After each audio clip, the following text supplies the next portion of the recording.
bitch, you can't be. Don't be Armstrong and there's the rock you can't be. Nigga call me Armstrong like it didn't matter where we.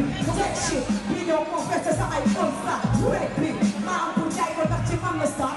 May take the gin and no, you ding la yan. Sa fall, you flip them, sa can't be jack a stop. That's the thing that bro. I only know one on the top of the gym, yeah. You're the line on the top.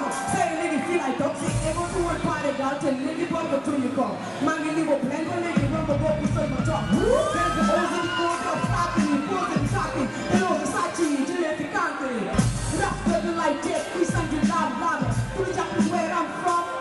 Some love it. The pop was on the weedy, cause they on the clock. Who got the friends to drive me on, do one on the target. But in the bunker, you will hear me like a human finger. You ain't fucking shit me like that. The fake up on the team, go on and